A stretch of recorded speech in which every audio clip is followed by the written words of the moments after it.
So I went and looked it up, and interesting enough, I found this really fun article about how God's fire comes down in the Bible. And the first one is judgment, like think Sodom and Gomorrah, right? You know, judgment, yeah. The next one is purification. You know, like refiner's fire, you know, and like I will refine you like, you know, like a metal, you know, like a purified metal, yeah. So a purification fire.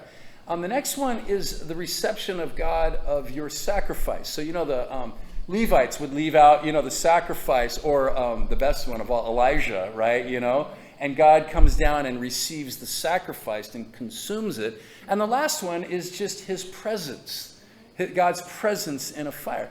And so the person who wrote the article was saying, well, when you sing that line, let your fire fall down, I don't know which fire you're asking for, right?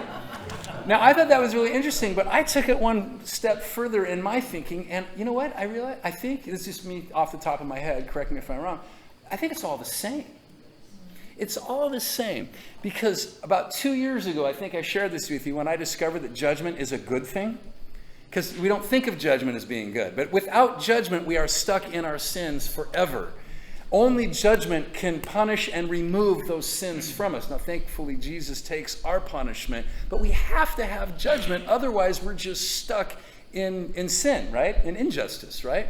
So you think about it, there's the fire of God's judgment, which we need. There's the fire of his purification, which is, you know, our changed lives. And there's the acceptance of our works and our sacrifice to him, right? And then, if you think about it, because of that judgment and because of that purification, right, that makes our sacrifice acceptable, what do we get? Him, his presence. And I would argue that you can't actually divide up that fire and say, well, I just want the fire of acceptable sacrifice. Does that make sense? I thought that was really cool. Like all four of those elements, I really believe are all combined into one.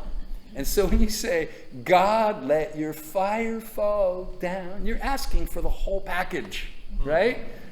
Hey gang, thanks for watching. Make sure you hit the like button, hit the subscribe button, you know, tell your friends, write your congressman, whatever you got to do. But thanks for watching the video. You're going to want to check out this next video as well. And other than that, we'll see you next time. God bless.